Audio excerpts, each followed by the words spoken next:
So Izzy Miller is one of the coolest guitar players you will ever run into. He's an unassuming guy whose day job is Izzy's Vintage Guitars. Izzy Miller's life has been about playing those guitars, writing songs, and discovering what is real about the world we're in. So if there's a guy that would be great to take a road trip with, it's Izzy Miller.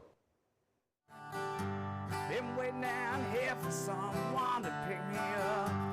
I kind of just fell into it. That's a great answer, isn't it? But no one has, and I just feel stuck. There were always guitars around, so I always had them in my hands, but making sense of how to play one came later. Probably loud amplifiers. There's just something about it. The kids need rock and roll. Izzy Miller's guitar life started as an early teenager when he picked up the first six string. My entire family played, pretty much. So I got into it a little later. It didn't quite click until I was 13 or so. But I grew up around it and grew up with country music and all that, and I just fell in love with it. Miller's career work is powerful. His albums, singles, EPs, they're on streaming services. He's played with country music's best. Guitars are close to Izzy no matter where he is at home. Izzy is unassuming, deferring any notion of how good he is, and he's really good, but he says sometimes you just have to be in the right place at the right time.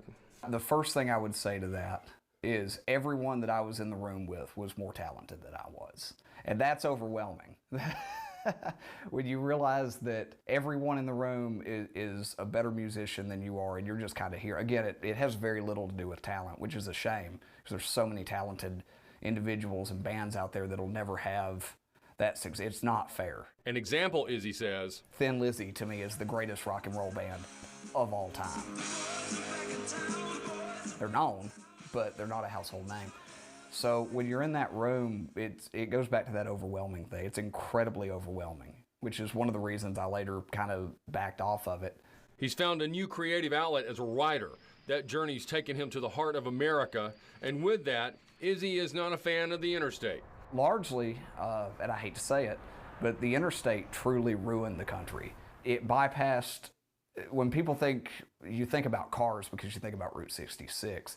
As you're going down the highway, you're off the interstate. So you're passing through America instead of 70 miles an hour passing everything, or 80, depending on how you drive. And you go through every small town. And mom and pop are still out there. They're not doing great, but they're still out there and they're holding on. In that search for true America, it mirrors the search that Izzy and maybe many of us have ourselves.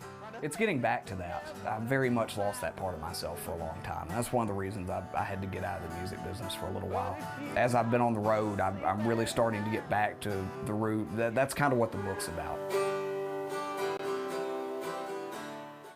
Izzy working on a book on his travels, and you can find more about Izzy's guitar world. Just Google Izzy's Vintage Guitars. The site will pop up. It's reverb.com. Great to hang out with Izzy Miller. All right, we've got a lot of stuff going on. It's a lot of fun, getting a lot of attention. Okay, Jesse McCartney, really popular. He's at Mars Music Hall tonight. Friday through Sunday, The Wizard of Oz is at the VBC. We told you about Sam Marsh making it back to the stage last week. October 29th, Whiskey Myers is at Orion. November 22nd, Patterson Hood, Mike Cooley, Drive-By Truckers will be at Orion.